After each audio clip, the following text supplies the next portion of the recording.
Thanks so much, Brittany. And I'm going to just declare right now, I've also got Sue, the other person mentioned in that very overwhelming bio there, that Sue is also on the call. So I'd like to say hello to Sue, and she's the other mental health advocate. I think she's popped up on screen. And I'm also joined by Eden Love, who is providing support right now technically, and also helpful to gather all of this content for the presentation tonight. So I'm also adjusting to, this is, I think, having said that I do these presentations, I think it might be my first virtual one in a while.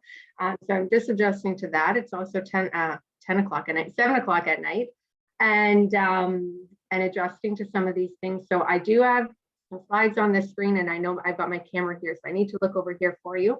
And I see we've got 3 people in the room live, so hello. And I'd love to have a conversation, so please feel free to join in and ask questions and engage. And I know it'll be eventually posted on the YouTube channel, so to future watchers, hello.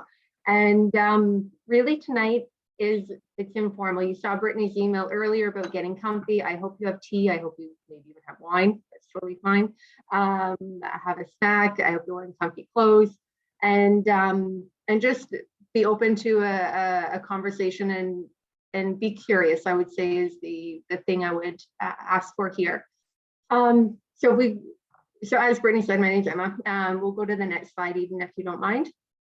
And I'm from CCOHS. So we're the National Center for Workplace Health and Safety. We're located in Hamilton. And we are here to provide information and resources and supports about health and safety. Very big on promotion, very big on encouraging employers and workers to create and sustain safe workplaces, protecting not just physical health and safety, but also psychosocial and our mental health, pardon me. And we do that through our different tools and resources. We have a lot of free material. We are primarily a public service, and we want to provide that information in many different mediums. So I encourage you to pop onto our website when you get a chance, or our social media channels, and have a look and see if there's some information in there that might help you in your workplaces. So tonight is about mental health and the idea around duty to accommodate. And but we can, in a nutshell, yes, there is a duty. And, you know, that wraps up in what, 9 minutes after 7, but there's more to it than that. And I want to make this presentation a little bit more meaningful. So we're going to go through some ideas and supports and how to actually do some of those accommodations rather than getting into all the legal side of things. As noted, we're not a legal entity, we're a resource center. If there are specifics, I would encourage you to speak to a human rights lawyer or an employment lawyer, and they can help you with those finer details. So we'll touch on that loosely, but really the heart of the talk tonight will be about some ideas around how to do this and giving you some ideas about resources. And I would say the key message to keep in the back of your mind is that if you don't have a safe space, people aren't going to come forward with requests for accommodations in the first place. So I'm going to start by saying that safe space is really important. And without that, you're not going to be able to have that conversation. So about 6 years ago, I made a big decision to end my relationship. And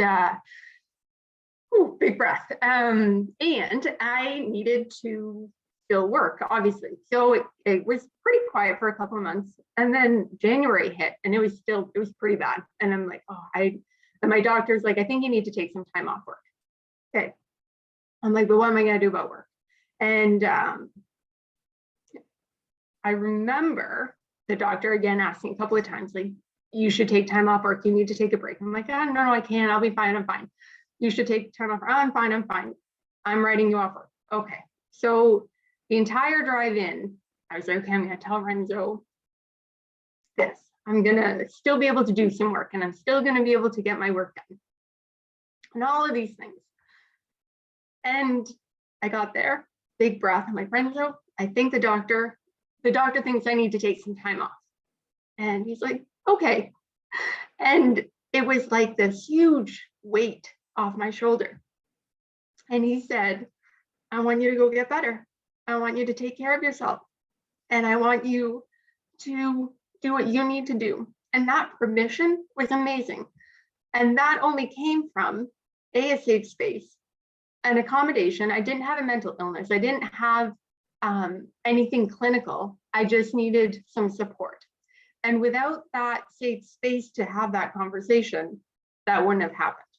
So starting off on a bit of a story, and I appreciate the indulgence there, and apologies for a bit choked up, but I want you to think about, what does support mean and what does a safe space mean? So if we go to the next slide, Eden, a psychologically safe workplace is one that's going to protect and it's going to promote.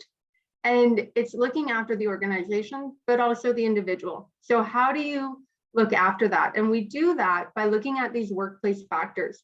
And on the next slide, we're going to look at a handful of different ideas and concepts. So if we go to the next slide, even, then you can see all these different ideas. And you may have seen these before. We've been talking about these workplace factors for many years now. They're anchored in the CSA standard. Thank you, Chris. Got these different workplace factors, and they can impact us positively or negatively. And that's a key bit, because in all of these situations, it's not a negative thing. So when you have clear leadership, and when you have balance, and when you feel recognized and rewarded, you feel good. And take a minute to think about your own workplace, and when do you feel at your best? And often it'll come to some of these psychosocial factors. And whenever we're addressing mental health, we should try and do it at the source. So what can we do at the organizational level to improve the environment in which workers will have a positive experience? Obviously, the opposite is true. So if there isn't support, if you're not recognized, if there isn't opportunity for growth, if there's expectations that are through the roof, then there's going to be a negative experience that will happen, and that can lead to mental health. And then if we go to the next slide, which should be about mental illness. Oh, pardon me. Just very quickly, it'll go to what we'll get to in a minute about mental health versus mental illness. So we really want to try and address these factors in the organization. So I mentioned that we would talk a bit about legislation, and there is a duty to accommodate. Yes, that is it. We'll start off by the Health and Safety Act, and the general duty clause applies, and there is a requirement to take all reasonable precautions, to protect the health and safety of workers. And that would include, the whole well-being of the worker. Some of the other duties of an employer is making sure that people have the equipment and materials and protective equipment to do their job safely. So that would tie into your factor of protection of physical health and safety. Providing information and instruction and supervision to protect worker health and safety. So again, that's going to be your clear expectations and leadership. And again, that support, so people feel safe coming forward if there's a hazard, if there's something else going on in the workplace. Need to work with the health and safety committee or the health and safety rep if there's less than 20 people. And of course, complying with the other regulations, so such as WMIS or the exposure limits, industrial regs, or the construction projects regulations. And then all of this will be linked together through your health and safety policy, which is going to be posted in your workplace, and creating a health and safety program, making sure that that addresses all of your different hazards, making sure you do your hazard assessment. Again, that's a cornerstone of a great health and safety program. And any reports, investigations, they all get filtered to the Health and Safety Committee, and they're shared appropriately. And of course, we also want to be addressing workplace violence and harassment as well. So these are some of the program pieces. So this slide here, this is what I was talking about. So when those factors get out of whack, we do talk about, so from a legal duty to accommodate, when we think of it traditionally, you're going to be thinking about mental illness. So those diagnosed, you have a duty to accommodate those. The mental health, we're all on a spectrum. We all have good days, bad days. Sometimes, and you may have seen the illustrations of red to green, or green to red. And again, we fall on that spectrum. So what we want to try and do is keep people in the green, obviously. And so regardless of if someone is diagnosed or not, you still want to accommodate them, and you still want to create an environment in which they're going to do well. And you're not here to diagnose or anything like that, but to help keep them functional so they can do their job safely and productively. So our mental health, pardon me, is, if you think about it, is how you feel and how you react to things and your overall well-being. So go to the next slide. So as noted, it's under the Human Rights Commission and the Human Rights Act that we have this duty to accommodate. And there is a requirement. So if you are presented with a letter or a note, there's a requirement to work with the worker to provide appropriate supports and their ability to continue working safely.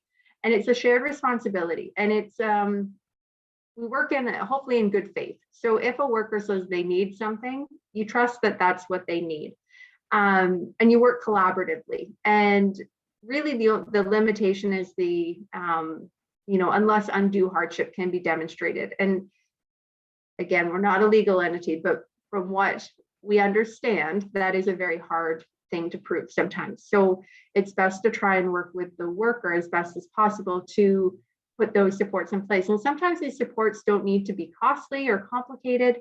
Often the worker will know what they need, and that's why having that conversation is essential. So we'll go to the next slide. And we will go through some examples of accommodations. So one thing to note and keep in mind that there are barriers, there are systematic barriers. Not everybody has access to healthcare. Not everybody has access to supports.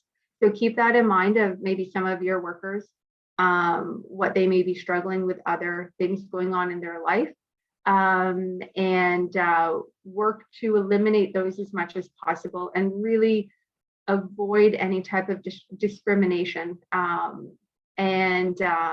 The code is there for a reason, and it is to protect people. It's to protect people from discrimination and from unjust situations. And it's there for, like I said, there for a reason. So really, hopefully, we never need to get to that point, and it's always in this early intervention conversations to be had about mental health and accommodation in the workplace. I'll just very quickly pause, and the group that's here, are there any questions or anything that I forgot to address or I didn't address? If there's something that you want to throw in the chat quickly.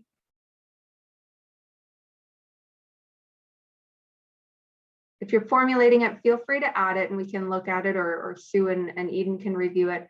But we'll keep going through the ideas here. So I really want to focus on some action here for you, and I'm keeping a close eye on the time as well, because I want to make sure we leave time for questions. So if for some reason I'm going a bit quicker or I miss something, my email will be provided, the center's contact information. Please feel free to reach out, and we can help you that way as well. So really what we're trying to do is we're trying to overcome some barriers, and some of these barriers might be the organization in pending deadlines or expectations. There might be worker barriers of different concentrations, they're not able to focus, or one of the barriers might be the relationship, which is what I was talking about in the beginning. And that is really the biggest barrier that I would encourage you to focus on. How do you create a great environment and a team support with your group so that your relationships are sound, that when things are great, they're great, but when they're not so great, then it's safe for them to come forward. Go to the next slide, please. So a couple of worker individual ones. So if you're struggling, one of them might be, you might have a hard time maintaining your stamina. And this is again, through conversation. So feeling safe to come forward to your manager, or to be able to say, you know what, I'm struggling and I'm having a hard time keeping up with everything. So some ideas, as you can see from this slide here, trying to vary up the tasks. So getting creative, what can be done at different points, try and identify their energy levels and when can you do certain things and when does it make sense to do things. This might be the time to give learning opportunities so they can take on different responsibilities or different tasks. If possible, depending on the type of work, could it be done at home or either wholly or in part? And again, in the middle of a pandemic, a lot of people might still be working from home. I'm working from home. Welcome to my living room. Considering some job sharing, can you work with others to break, again, so varying the task, but could you break it up into other people to work through? And again, trying to take more frequent breaks. I know when one strategy for me is I use a timer. So I set a timer for 25 minutes. I work, try without distraction, 25 minutes, and then I give myself permission to take a 5-7 minute break. And I'll stretch, I'll try and grab a cup of tea or some water. And by giving myself permission there, it feels a little bit different, like you're giving your permission to take a mental break rather than just trying to keep working straight through. So that's a trick that I use. I use my cell phone, but I think there's also actual software that you could install that'll give you like a break prompter. I had another colleague who used to use their calendar and set like meeting reminder notifications. So again, it's figuring out what works for you as well. So go to the next slide, please. Concentration, so same thing. So sometimes when we're overwhelmed, we've got too much going on. Again, I will share my own struggle of you're almost overwhelmed with what you need to do because there's so much. So this is figuring out what works for you, figuring out what works well for your team member. I will throw the personal headphones one as an option only with a huge caveat of only if it's safe. We cannot create new hazards by listening to music or distractions or not being able to hear our surroundings. So that one is with a really big caveat of only if it's safe. Wear headphones and music and whatnot. Again, same idea, breaking it into smaller tasks. So taking your larger project that you need to do and maybe create a few little milestones and take a break after you've hit each one.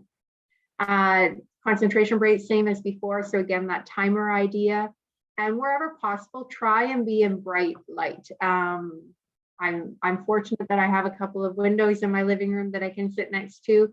But I have worked in an office before where there's no windows, and it's a bit jarring when you're in your office and there's no natural light and you have no concept of what time it is. So keep some of those things in mind if you're able to get some natural light in your day.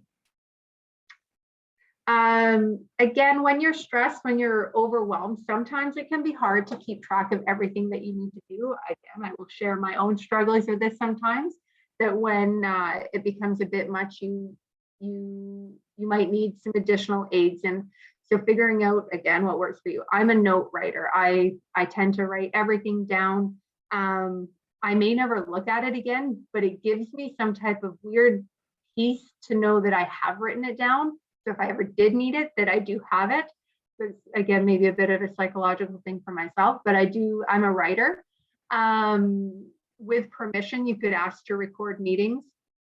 The other idea is, and this is good for clarification as well, so asking for that instruction in writing or providing it in writing after you've had a meeting. So maybe I've chatted with one of my team members and we've gone through a deliverable.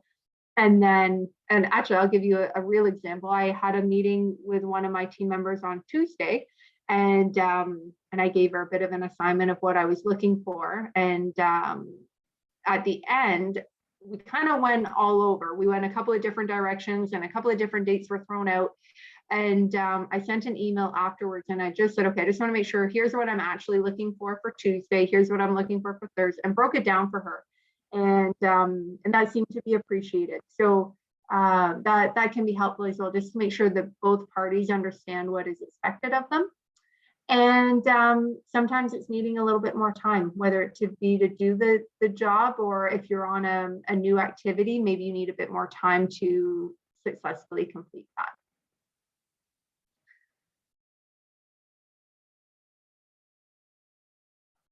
Okay, so the working relationships. I'm going to spend a little bit of time talking about this, and because I truly do believe without that relationship, without that safe space or that understanding of what either me with my manager or me with my direct reports or even my colleagues, all of those relationships are so important, because that's what fosters trust. And that's what fosters the ability to have courageous conversations when the times are tough. So it's all well and good having your one-on-ones every week and chatting about, what'd you do on the weekend and where'd you go and what are you doing this weekend? And, oh, did you go check out that canoe spot you wanted to? And remembering some of those finer details of each of your team members. But it's also knowing, how do they work? What's their style? How do they prefer to receive feedback? How do they want to have a conversation? Do they want you to email first and then set a time to talk? Or are you at a situation where you can just send a quick message and say, hey, can we chat about something? All of that is going to come with time and trust and a bit of effort as well on your part to get to know your team members. So by having those engagements, it's really important. And it also, the other bit with that working relationships is also setting a bit of I don't want to say code of conduct, but like a kind of like a team charter, like an agreement of how do we work together? How do we all communicate? What are the expectations? How do we hold each other accountable? So it defines team dynamics, and it also can define one-on-one dynamics, and know that it will be different for each of your workers. I've got a team of 10, and I can tell you pretty much all of them are a little bit different. They all prefer something a little bit different. That's fine. That's part of the job. That's part of, what we're doing here. And there's a quote by Richard Branson, so don't quote me on it because I can barely quote him, but it's the idea that if you look after your people, everything else is going to look after itself. So if you look after them, the work will get done. And I do believe that if you have that relationship and that dynamic, you can get through anything. You're going to rally together. You're going to roll up your sleeves and you're going to get in there and solve that problem together. And that only comes with a positive working relationship. So I cannot highlight that enough, that it really is a fundamental piece of all of this mental health stuff. And that's likely. And the only way, thank you, Eden, the only way that we can have great working relationships is by being civil and respectful, being kind, being courageous and inclusive, and going beyond the golden rule and treating people how they want to be treated. And so understand what their needs are and how do you include people and how do you leverage strengths and how do you measure success for working? Okay, I'll come back to that in 1 second, Michelle. It's knowing your team and knowing your strengths and your abilities to that. And how does that all work together? Michelle, I just want to make sure I pull that exact point for you. So I just want to actually find my slide here and make sure that we've got here. So think about how to measure effectiveness. So when we talk, going back to the previous slide then, so your question was about developing measurement criteria, right? Again, that's through your team. So how do you determine, what does success look like to your team? So is that deadlines? Is it different activities accomplished within a month? Is it number of calls processed? Or so how it can be a little bit tricky to truly give a black and white, this is what measurement would look like. But those would be some of the other ways, but it's going to be unique to your group. What else did I talk about? This is me being very honest with you about how I do this here. I've got my little scratch notes, and it's more like giving target. Oh, sorry, it's cut off here. What does this say?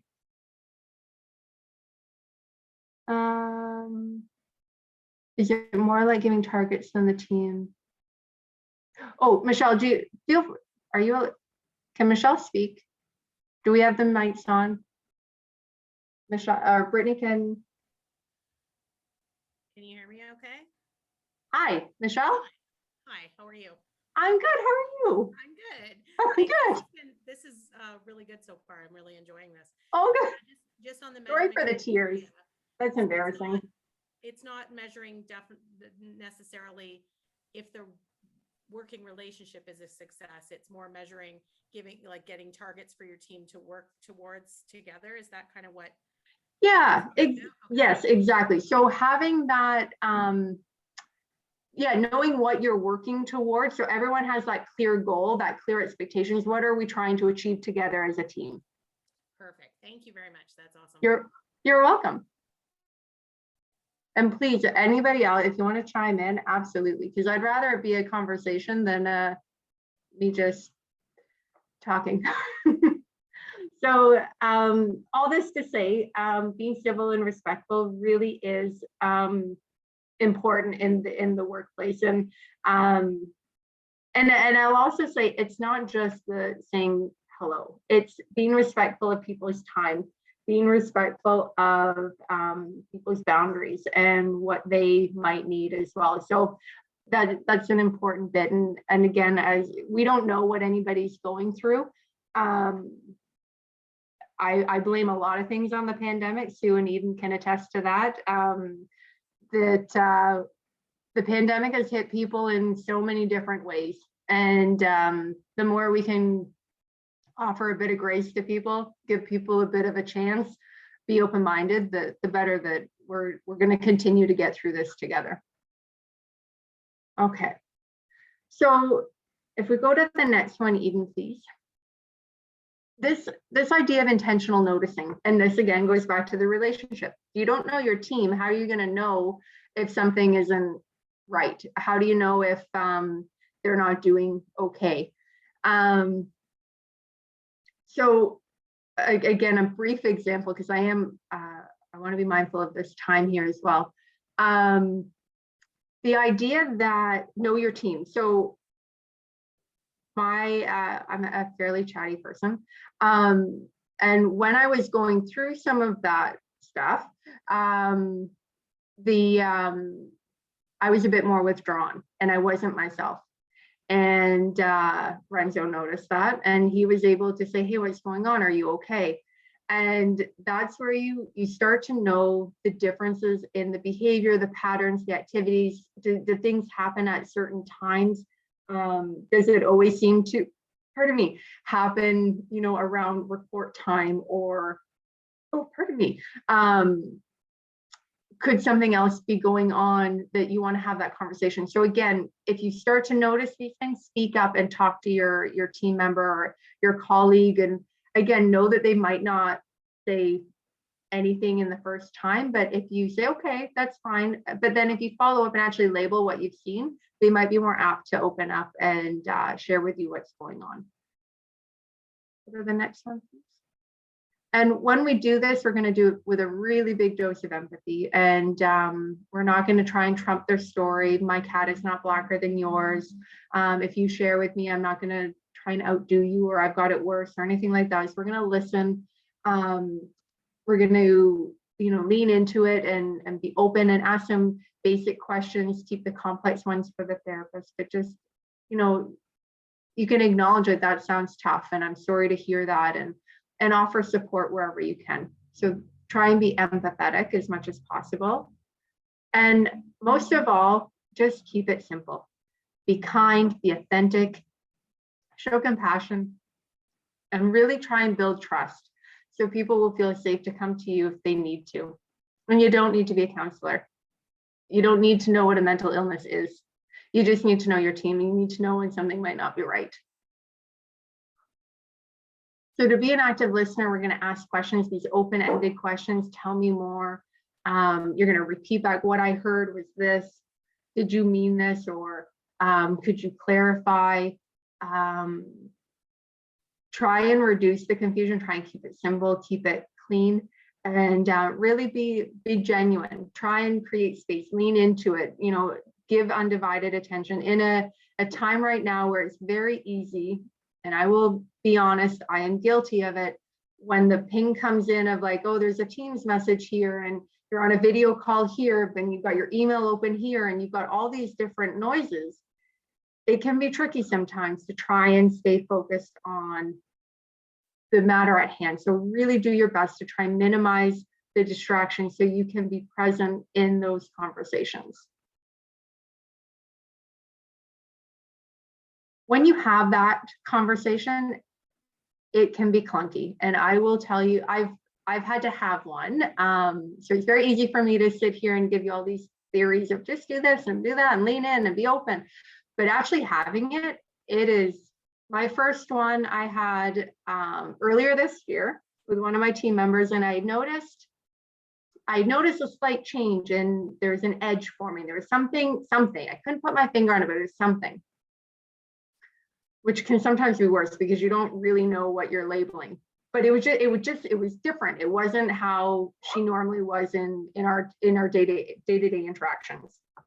So I had my regular one-on-one, and can I talk to you about something? And I will. It was clunky, and I apologized to her. I'm like, I'm so sorry that this is clunky, but I just need to get through this. So I encourage you to practice, find a trusted colleague and practice how to have some of these courageous conversations.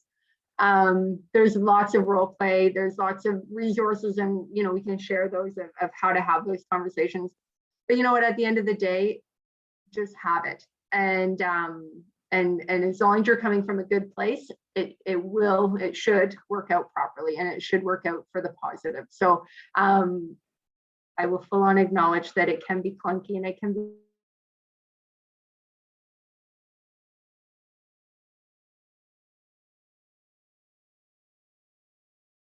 to have these conversations, but there's some solutions. So let them know you want to help, lean into it, really do say, look, I'm here to support you. One of the best, admittedly, it was, I think it was a relationship, like two partners, like romantic relationships of what arguments were. And it was like two people with a problem in between them. And it was something along the lines of like, don't fight over the problem. It's you and your partner against the problem. Don't fight, at each other or something like that. And that visualization has really stuck with me. And I've shared it with Sue and with Eden before. And this idea that we have a common problem and we're on the same side. We both want that problem out the door. We may just have different roles and responsibilities to do that. So, but we're still in it together. We're not working against each other. So again, framing up that working relationship and trying to help them as much as possible. Where necessary, providing them the community and health options that are available to them and encouraging them to seek support. And your job is to but strive to help them be functional in the workplace and really managing those job expectations so they understand what they need to do. We don't want to be accusatory, all of the, kind of not the obvious, but the obvious, but we don't want to accuse them of anything. We don't want to blame. As I said earlier, we don't want to upstage. We don't want to do, in my situation, this is what happened. It doesn't always feel great. And don't ignore the issue because it's not going to go away. It's better to have a 20-minute clunky conversation and hopefully work through it together than ignore it and it fester and it builds into something bigger. And try and acknowledge as much as possible. No, you're right, Aiden, please keep going. These are some things that you want to do for yourself. And I'm going to talk for maybe another 5 minutes, and then that'll give us 15 minutes for questions. But if people want to stay longer, I can stay longer as well, if Brittany doesn't mind that, of course. So managing your stress, this is looking after yourself, and I will really highlight the importance of looking after yourself. It can be cheesy and, it can be thought of as cheesy, but if you don't look after yourself, then you can't look after others. So make sure you take care of yourself. Work together, reach out to others to get that support and talk about it openly. Know what your limits are. Don't be a sponge. Try not to take it all in, which can be very difficult sometimes for people who are, compassionate and empathetic, but do your best to try and set those boundaries as much as possible. And for yourself, for your attitude towards stress, what can you control and whatever you can't control, again, it's cliched, but let it go. Focus on what is in your realm of control and work towards overcoming that stress. And this is a bit harder. And when you're in a good headspace, it's easy to say, but see stress as a challenge, not as a crisis. And when you're having good days, it's good to take note of what's good. So when you are having those bad days, that you can challenge your thoughts and you can reflect back on your good days. I'm going to ask Eden if you could just actually skip over the next couple of slides. Those were, again, just highlighting some of those importance of, making sure you're protecting physical health and safety and mental health and psychological health. Okay, let's get into some resources and accommodation. So Government of Ontario Ministry, they have a lot of information available. I encourage you to check them out, and they will give you, again, the legal requirements for you for mental health in the workplace. Go to the next one. And there are different disability leaves, and this might be, there are provincial leaves that, again, I will leave you to look with employment standards for all those different types of provisions. And there's also your own organization may have some different leave types depending on your collective agreement. So have a look there. Long-term disability typically kicks in when short-term is wrapped up or you've used all your other benefits. So again, have a look at what your workplace has in place if you have short and long-term disability. Okay, so let's say we've got someone off work, and I'm going to make a brief assumption that you probably had to return someone to work either from maybe a workplace injury, like a physical injury, or a mat leave, a maternity leave, or a paternity, or parental, we'll call it parental leave, coming back to the workplace. And those return to works, you probably followed a few basic steps of reintroducing them to the workplace, going over policies, procedures, anything that's changed. You're going to work with them to find out what do they need. So if they've had a broken leg, maybe, or bad back, maybe there's some limitations still that you need to work on. But it's going to be pretty collaborative. You're going to have that conversation and you're going to welcome them back. The whole thing. If it's a mental health return to work, you're going to follow the same type of thing. You're going to have a conversation. So we'll go to the next slide, Eden, please. So it's the same idea. You're going to focus on the plan of what are the functional abilities? What do they need to know? So going all the way back to what we were talking about, what are some of their barriers? Do they struggle with stamina or concentration? What are you going to do to support that? What do they need? How can you do that? And it might be something as simple as moving their desk or providing a quiet workspace. Again, listening to what they might need. We've talked a lot about creating the safe work environment and reducing the stigma, and the team as well. Like, let them know that you're all in it together to support someone coming back and to try and reduce any potential perceived burden that they might have if there is a shift or an accommodation needed, that we're all in that together. And you would do that for anybody on the team, and that's what we would do. And that's the bit of trying to communicate as much as possible to let people know what's going on in the workplace. Go to the next slide, please. Okay, a few assessment tools. So when we talk about creating a great work environment, there's a CSA standard, and then these are 3 different tools that you can use to assess for those factors that we talked about in the very beginning. Guarding Minds at Work is an employee assessment tool, kind of employer driven. Stress Assess actually has 2 versions. It has a workplace version and also an individual version. And then the Psychologically Safe Leader Assessment is essentially that. It's a leadership assessment. So you could have a whole other conversation about the importance of positive leadership in a healthy organization. But what this tool will do is it allows you to do a bit of a self-assessment of where you stand on these workplace factors as well. So all of these tools are free. We actually host all of them as well and design and maintain them. happy to help however we can with those if you have more questions about any of those afterwards. And I may just, yeah, this is a slide for each of them. Perfect. We'll skip through those.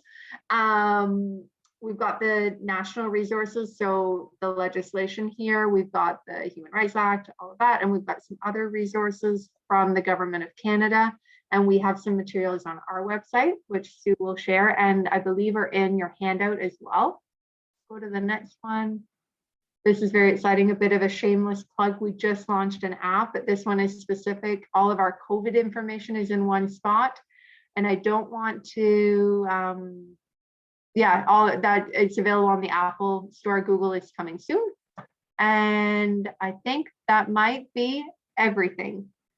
So thank you so much for your time this evening. And I apologize, I've cut into your question time by a little bit, but I am happy to welcome some questions. And thank you for indulging it earlier. I said to Sue right before, and Eden and Brittany right before, I'm like, I don't know if I'm going to do it. Don't know if I'm going to share a story or not, but thank you for listening. I appreciate it and creating that safe space. Thank you so much, Emma, for all of that and for being so vulnerable and courageous in the beginning as well. In particular, I think it's so funny because once you start talking about the parameters around mental health and the processes around mental, it gets kind of lost without that. It actually starts to bring up your own personal stuff. So you're sitting there and talking about, like tools and resources. And I'm like, oh, like, I wish I'd had that at this point, and I think it's part of the conversation is just acknowledging that everyone has their own experience with mental health in the workplace, and they're all at different stages of being able to either identify it or share it or talk about it or address it. And so it's really helpful to hear people be honest about it if they're comfortable. Thank you. I will, I'll be on it. Like I feel very fortunate that I had that experience, and I'm fortunate that I had a manager that was so supportive. I'm grateful for my colleagues Sue and Eden, because they're also familiar with what I went through, and without them, same thing. So very fortunate that I've had that experience, because I can tell you that that was fundamental in my healing through that whole experience, knowing that my job was okay, knowing that Renzo had my back, knowing that my team had my back. I had my colleagues say, like, let me know what you need. If you want me to take a phone shift, if you want, so that support up, down, side to side is really important. So thank you. For sure. I think we'll get into the questions, but I just want to mention too, I think that is the key really to better mental health in the workplace, because so many people measure their value, or they measure their level of comfort and belonging in their work security. And so if they can feel like, if they can feel safe to prioritize their own health, then it's going to happen more. But that doesn't happen without the validation, from people. So, and that is true. One of those you often want to just be heard and understood, not necessarily have a solution thrown at you, but having that opportunity to share and have someone validate how you're feeling is important. Totally. We have a question from Michelle that if you've hopefully created a safe workplace, what's the best way to approach someone when you're concerned that their mental health might be suffering? So I would say I'm going to make an assumption that you've got a pretty good relationship, that you can have that conversation. So it might be, going for a walk, saying, can I grab a coffee with you? Can I grab a tea? And just say, hey, you know what, I've noticed you're not yourself lately. Like, are you okay? Is there, is there anything going on? And just starting a general, I've noticed, and if you have something specific to label, if you can name the behavior that you've seen, then you can, I've noticed that in that example I shared with my team member, I did label it. I said, I've noticed you've developed a bit of an edge, and you're in your meetings, you're a bit more abrupt than you've ever been.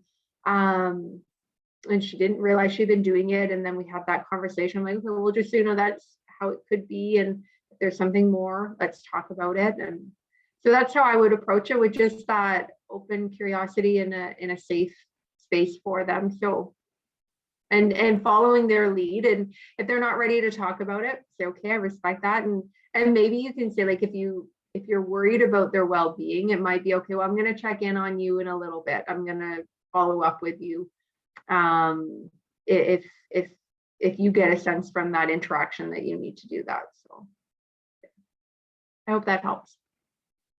Michelle, please do let us know if you have any follow-up questions as well on that. Another question is any advice on how to promote a positive workplace culture when it comes to mental health? So going beyond duty and creating that safe workplace and leading in a way that, both fosters and encourages employees to take care of their mental health. Definitely lead by example, which I will be honest, I still continue to try to work on myself and practice what I preach. But lean into that, be vulnerable yourself with your team, and lead by that example, and let them know that what you want, what you desire the team dynamic to be, and then try and work towards that in every other way possible. So when you're giving feedback, when paying attention to some of the finer details that are going on, checking in on people, following up, be consistent with what you say you're going to do when you say you're going to do it by. And again, creating an environment that is not just nice work, but be specific. Why was that a good job? Why did they succeed? Why did the team succeed? Recognize the efforts that are above and beyond. All of those things add up, and it does go back to knowing, because again, some workers might not need that accolade, some do. Knowing what motivates your team, know what they need as well. But just try and create an environment in which it's fairly positive, and you see problems as challenges and ones to try and rally and collaborate to come over together. And I don't mind saying the person who has asked that question was my own manager, Carissa. So in the interest of validation and vulnerability, I don't mind saying that she's created a great workplace culture for me. Being here in this hotel room, as I said, and creating the space for me to go and attend to family requirements, and the flexibility to do what I need to do, and to not feel like I have to leave everything at the computer as soon as I log on, and I can kind of share what I'm experiencing at the time. So kudos, Carissa. That's perfect. And that's just that's recognizing what you need, and supporting each person, right? And but that only comes with getting to know people, and it takes time as well. That's the other thing, is that this stuff takes patience and persistence and perseverance and consistency, and really working that you're not going to change culture overnight. I'll share with you, so I became the manager of our group about 2 years ago in August, 2 years ago in 2019. And there were some old wounds that some of the staff had, and those don't just go away, and you have to prove yourself. It's tough. You got to prove that you're not like the others, and you're not going to do what the others did. And if people have been hurt before, you're not going to do those same things. And so it's understanding why somebody might be behaving a certain way. That's the other thing, is if you dig deep enough, you can always figure out why someone does something. 99% of the time, people aren't malicious, horrible, bad employees. They've got stuff. They've got baggage. They've got triggers. They've been hurt. So be curious and lean in and find out why, and then try and avoid doing that again to them. And that is also important. And be an advocate for your team. Be there to rally that. And I'm going to just pause and say, Sue, even if I'm ever not doing that with my team, then you need to tell me. But I'm hoping that this is, what I'm doing with my group, and I want them to feel supported, and Yeah, but it's understanding why, try and understand why someone's doing what they're doing, and have that conversation.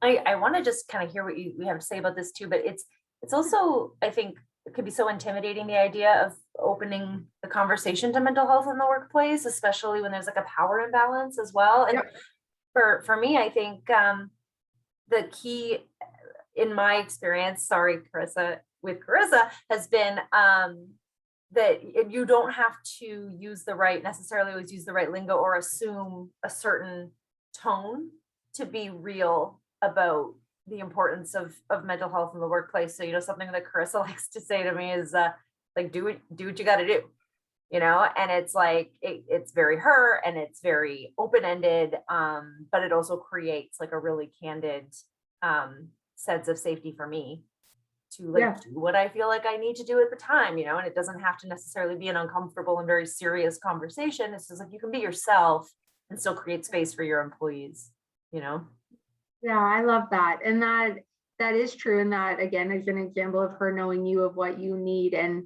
I think the other thing to keep in mind, again, is that everyone is different. And something that one of my other colleagues and I, we joke about is, we've all got stuff. We've all got an experience, and we might have experienced things differently. And what might stress me out might not stress someone else out, and what ruffles my feathers may not ruffle somebody else's, and know that that's usually because of the stuff that they've experienced in the past. So being consistent and is important there. And I think the other thing is we're talking a lot about the individual mental health relationships. I'll do one last kind of push for try and create a great organization from the get-go. Really look at those organizational factors and put the controls in place at the source, in the fabric of the organization, the way that you work, the way you design work, the way you execute work. And if you build that into like an engineering control, everybody benefits from it, regardless of where people are on a mental health spectrum or where they're feeling and whatnot. So really focus on creating a positive, healthy workplace, and then everybody benefits. And that's the really important point there. I want to just ask one more question, because Michelle is just really killing it tonight with the thoughtful, insightful inquiries. So what's the best way to be supportive to your team, but still create your own boundaries so that you're not taking on everyone's emotions and challenges and creating your own mental health struggles? Awesome question, Michelle. Awesome question. And I wish I had the $1 million answer for you. You know what, again, it comes back to knowing yourself. I remember I think it was like my first or second week of becoming a manager. And I'll also share, I worked as a health and safety specialist in this group. And then I was a successful candidate, became the manager of the team. And so there's a few different dynamics in there that, I also had to overcome, and that's fine. But after the first 2 weeks, I was drained. The emotional labor of being in a leadership role is huge. And I remember being more tired than I think I've ever been in any other type of work environment, because it's so easy to take on everybody's stuff and to feel everybody's stuff and want to help everybody with their stuff. And I think it takes a lot of self work to know how to do those boundaries, which I will full on admit that I am still working on, to figure out how to keep those, still be compassionate, but not take it all on, because it is tough. I think the more that you can do to, like I said, know yourself and try and remember that you're there for the other person, and provide supports, and give yourself permission to take a break as well, after something that's really heavy. Be kind to yourself, and be, again, as cheesy as that sounds, but really give yourself permission and be compassionate with yourself that you're doing a tough job and you are potentially listening to, 5 or 6, 10 different situations at any given time. And it does take work. But it's rewarding work. And so in a nutshell, for me, it's admittedly, it's recently it's baking shows. I'm obsessed with the Great British Bake Off, like obsessed. I think I watched 11 seasons in like a month. So that was my self-care when I was reaching the mental health burnout bit. So you need to figure out what you need to do. Journaling, walking. I've been doing a lot of walking, a lot of podcasts and trying to relax. But it's just a while, but it's challenging. Sorry, Brittany. No, I just wanted to add to that too. I mean, I think it comes back to what you said about leading by example too, right? So, opening those conversations up, but then being aware of what's coming up for you in the time and saying, not being afraid to say, you know what, like, can we put a pin in this right now? This conversation is so important to me, but I'm feeling like I'm at capacity at the moment too. So let's maybe take a break and revisit this at this like time and date, and because then it's also leading by example and being vulnerable and, making it okay to just be mindful about how you're feeling in real time. Yeah. And that idea of taking care of yourself so you don't get to that point, so that you are able to respond.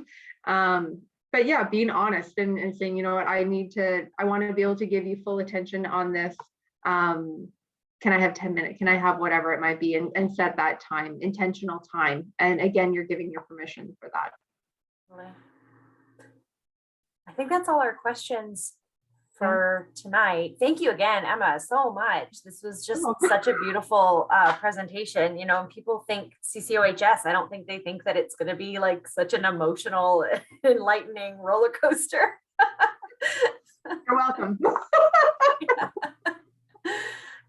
So I'm hoping that everyone got something out of it and can take that back to their own teams. While I have everyone here, I just want to promote our next week event. If you are having a hard time talking about mental health at work and holding space for your employees, next Tuesday, we will be welcoming Megan Watson, founder of Bloom Psychology and resident therapist for Alchemy Health, to learn about cultivating emotional safety at work, approaching sensitive issues with colleagues, and maintaining boundaries while being a more mindful leader. So I've dropped the registration link in the chat. Please do feel free to attend. It is free. And our department has launched its first ever newsletter. I designed it with my bare hands. Subscribe via the link in our chat to stay on top of what's going down in Dufferin, including updates on funding, events, and news relevant to the county's economic, touristic, and agricultural development. So thanks again for everybody for coming. Thank you again so much, Emma, and hope to see you guys again next week. Thank you very much. I really appreciate it. Have a great night.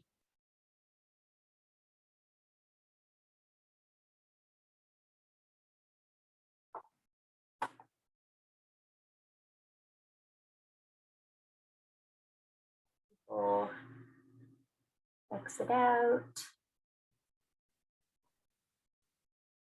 If anybody's wanting to stay behind to chat with Emma, please just let me know, and we can make space for you to do that.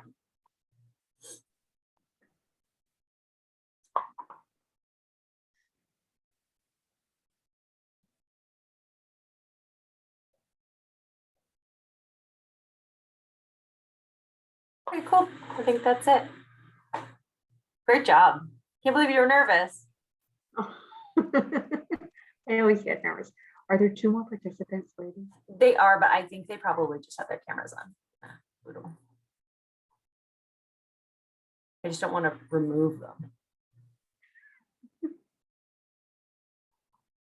I think we're probably good to go. Yeah. Thank you. Thank you for your support. That was awesome. Really, really pleased. Are you going to be back to do the agriculture one? Am I allowed to go? You're a Fantastic. tag team, my friend. We're a dynamic duo that evening. We're a triple threat when Eden joins us, so look out. Eden, thank you So so you and much I for are- doing the slides. Eden, I much appreciate it. Thank you. You're very welcome. This was great, everybody. Loved working with you guys. Sue, you're a rock star.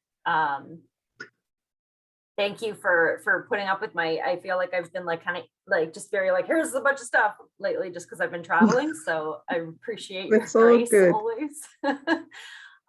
It's been Yeah. amazing. Yeah, we look forward to doing it again, and Oh. I'm just so excited for your whole series. Like, it is inspiring. I'm not joking around. It's been It like the really- conversations that have been had are really, really great. And like, even like, Sure. you know, sometimes like we don't get the numbers necessarily that we want, but we are getting the engagement in real time. Like the people that are participating are there because they really feel they need it. And I've said this since the beginning is if we just get like one person in an event who's asking like really thoughtful questions and they walk away and they like start enacting real change in their workplace, like that's all I need. Just, Yep. you know, because it really does come down to one person. If we can like help one person. I'll be honest, when I saw the numbers, I had two thoughts. I was like, okay, do I switch it up on the fly and make it more of a discussion and let's just talk about things and throw more questions to the audience? But then Sue said, no, he's going to go on YouTube, so don't do that. So I realized that I hope I didn't put Michelle on the spot, but I just thought if she could articulate her question of what No, I think it was great. before, then that was good. So I think it was great. Yeah. Yeah. So, and then I was posting live reels on Instagram too with like pieces of advice. oh God. Oh, Sorry. that's amazing. Yeah, they tend to Well be getting done. they tend to be getting some like really, really, really cool engagement. So, and like views. So I'll do a few more of those tomorrow so people know what they were missing.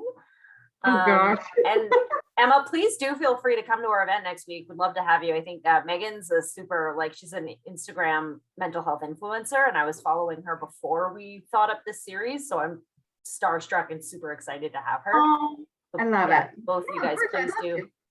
Come on out. Oh, I'm in. I like when it said emotional intelligence, like where, when? Let's She's go. amazing. Like even just having a meeting with her to talk about the event, I walked away just being like, this woman could change my life. Like, take my money.